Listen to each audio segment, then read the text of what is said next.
Hello, Palm Vincent here for the last video on debunking veganism. That's the fifth one, and I got a bitter taste to it, like I said before. But this one is important too, and it's for the animals too, even though it's about killing animals.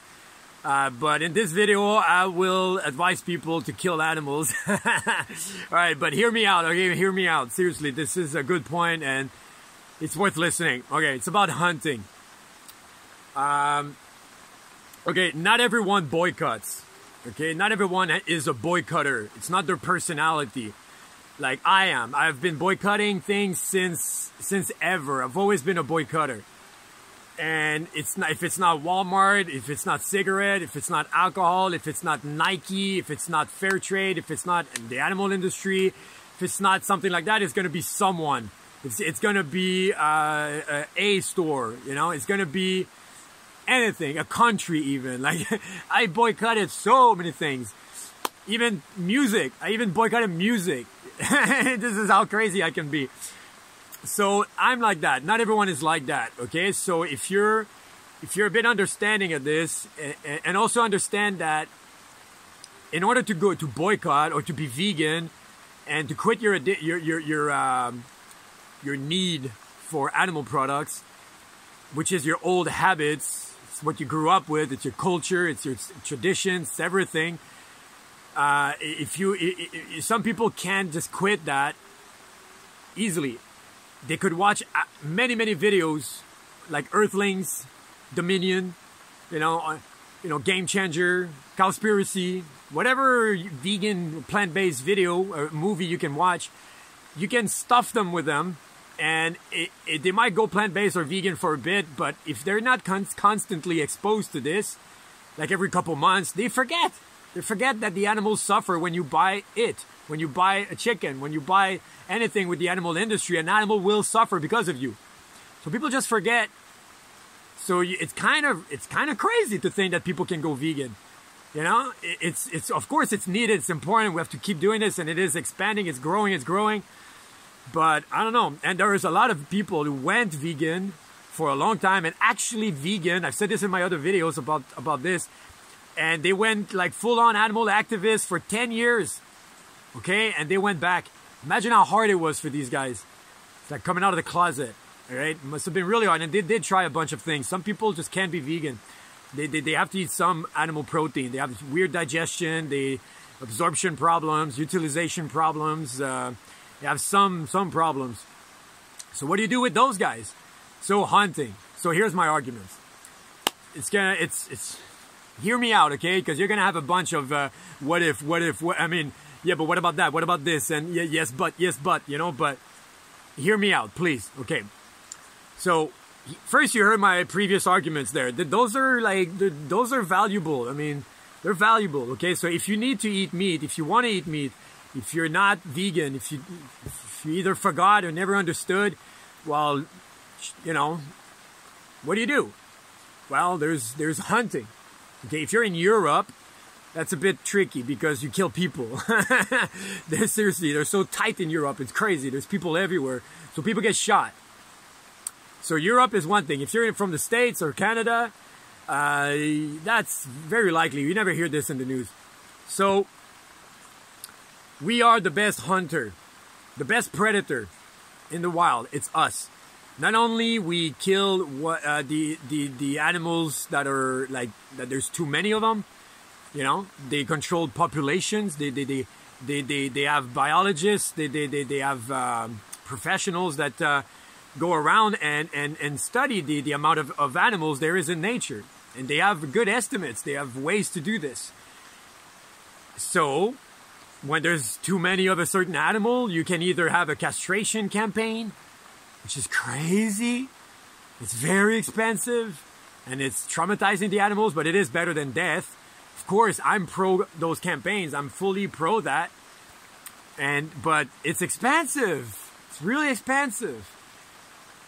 And yeah, so yeah, that's a really good way though. I really encourage that. Or they give out a couple thousands of hunting license and these people will eat. Because if they eat that, they will not eat conventional meat, which is a blessing. Like, we need more of that. Like, those happy animals that are wild, they had their families, they had kids in their life, they had a fulfilling life, and then boom, you get a shot in the head, which is a quick death. Unlike wolves and any predator, they kill them really slowly, okay? So that's one of the reasons why I say we are one of the best predator on the planet, the humans, okay? Because not only we control numbers and we don't kill the pregnant ones, we don't kill whatever. They say don't kill it. We can't kill it. We have to be very, careful with that. So that's for hunting. Yeah, we control populations. Castration is a good solution, I know.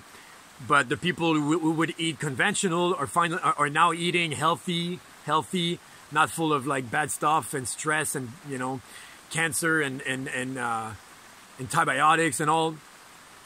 So they're eating that, and they're not torturing an animal. It's a quick death. So I don't know. That's my my argument. There's so much to say on hunting. There's so much to say. And if you believe in death, death is, life is the most sacred thing on the planet. Hands down, most sacred thing on the planet.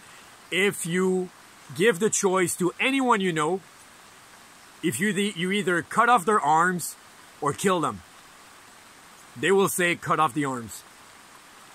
What's more sacred than that? I'll take off your eyes or kill you. You'll choose life.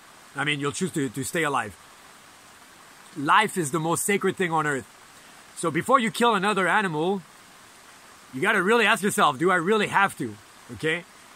And if you think you do, if you really think you do, after connecting empathically, after watching many documentaries, and after feeling what they are going through, these animals, and how much they care about their life, if you did that and you still think you need to kill them because you need it for your health, which is possible, like I said before, it's possible. I do believe now. It took me a while, okay, but I've met a lot of ex-vegans, seriously, ex-fruitarians, ex-raw vegans who did the fasting, who did the cleansing, who did the juices, the enemas, the whatever heavy metal program, the deparasiting, the everything. They've done it all. And they went back to carnivore, even just meat, eating meat, just that. Ugh. And now they feel good. All their problems are gone. So, call me crazy, seriously, but these people exist, and so anyway, if you want to kill, if you decided to kill, so for you, death is acceptable. So my last point is this: we kill a lot, right? We kill bacterias when we walk around. Kill mosquitoes. When we drive, it's just a genocide, on the car, killing things. When you buy grains, there's snakes in the crops when they come with those machines in these monocultures. They kill mice, they kill snakes. Sure, they had a good life, they weren't enslaved and all that, but it's still killing. And there's much more that we cause, a lot of destruction we cause. When you fly, when you buy anything, you just hurt something somewhere. So you gotta make peace with your minimal ecological footprint. That's what I call it. Minimal ecological footprint. Your MEF. You gotta make peace with it. So if you made peace with killing animals, just do it respectively. With respect, sorry. And it's hard to kill with respect, but at least do it in the most humanely possible. Hate this word. Killing humanely. Anyway, so that's my video for hunting, and yeah, I hope you liked my debunking of the veganism, and I hope you don't hate me now. And yeah, see you in my other videos, hopefully. Bye bye.